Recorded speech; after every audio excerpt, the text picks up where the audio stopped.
Payment দিচ্ছি মানে আমার নিজের দায়িত্ব, আমি কি খাবো সেটা আমার। তোমার খাওয়ানোর দায়িত্ব কোনো মেকআপ আর্টিস্টের না। তোমার যেমন টাকার দাম আছে, প্রত্যেকটা মেকআপ আর্টিস্টেরও টাকার দাম আছে। ভেবেছিলাম এদেরকে নিয়ে রোস্ট করবো না, কিন্তু শেষ পর্যন্ত করতে হলো। মুয়া মানে মেকআপ আর্টিস্ট, তার শর্ট ফর্ম হচ্ছে মুয়া। এখানে যাকে দেখতে পাচ্ছেন এই দাঁত বের করা ছেলেটা, এর নাম হচ্ছে রাজা কুন্ডু, আর সাথে যে মেয়েটা রয়েছে তার নাম সুনন্দা চক্রবর্তীর বোন, যে কিনা নিজেকে খুব বড় মাপের মডেল মনে করে। এবং বেসিক্যালি এই মুয়া এই রাজা কুন্ডু যে, তার ম্যাক্সিমাম প্রজেক্টগুলোতে তার বোনকেই ইউজ হয় বা অ্যাপ্লাই করে থাকে। এবং তার পাশাপাশি সুনন্দা চক্রবর্তী বিভিন্ন মেকআপ আর্টিস্টের সাথে কোলাবোরেশনে কাজ করে থাকে। ম্যাক্সিমাম যদি ছবিগুলো দেখেন তাহলে দেখতে পাবেন সবই ওই সুকল্ড বেঙ্গলি ঘরানার মানে ওয়েডিং পার্ট, এই ধরনের জন্যই তিনি সাজছেন গুজছেন এবং মেকআপ আর্টিস্টরা তাকে মডেল হিসেবে ব্যবহার করছে।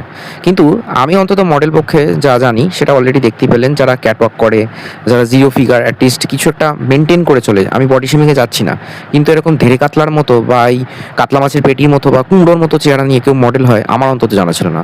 ভগবান প্রদত্ত অন্তত ফেসটা রয়েছে, বাট সেখানে দেখা যাচ্ছে যে এই রাজা কুন্ডু তার বোনকে যেভাবে ইউটিলাইজ করছে এবং সুনন্দা চক্রবর্তী নিজেকে যে বড় মাপের মডেল মনে করছে, তাতে মনে হয় যারা মডেলিং নিয়ে কোর্স টোর্স করেছে বা প্রফেশনাল মডেল যারা রয়েছে, যারা ইনস্টাগ্রামে যাদের ডেলি আপডেট বেরোয়, রানা বোস হতে পারে বা বড় মাপের যারা ফটোগ্রাফার রয়েছে, যারা মডেলের নিয়ে কাজ করে, তারা হয়তো একে দেখে লজ্জা পাবে, নাকি এরা ভাবে যে আমরা তাহলে কাদের নিয়ে কাজ করি ভাই, আমি তো বুঝে পাচ্ছি না।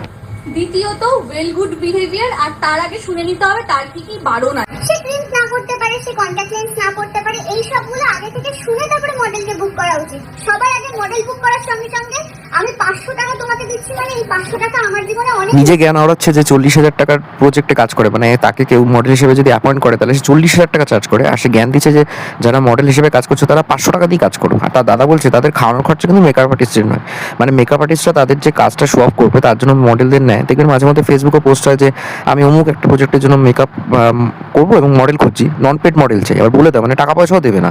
মানে ভাবুন কি অবস্থা, মানে মেকআপ আর্টিস্টের দুরবস্থা। সেখানে কিনা এই দাদা নিজেকে কি মনে করছে, একটু বড় সড়ো হয়ে গেছে নাকি কি থোবড়া যায় না, সবসময় দাঁতটা বেরিয়ে থাকে, সে আবার জ্ঞান দিচ্ছে যে 500 টাকা অনেক এবং তোমার খাওয়ানো খরচা দিত না। একটা মডেল কোনো মেকআপ আর্টিস্টের কাছে প্রজেক্টের জন্য যাচ্ছে, সকাল থেকে রাত অব্দি কাজ করছে, ওয়েট করছে, তারপরেও তাকে নাকি খেতেও অব্দি দিতে পারবে না, মানে 500 টাকা দিয়ে মনে করছে নাকি মাথা কিনে ফেলেছে, ভাবুন। আর তার বোন নিচ্ছে 40,000 টাকা। পেমেন্ট দিচ্ছি মানে আমার নিজের দায়িত্ব, আমি কি খাবো সেটা আমার।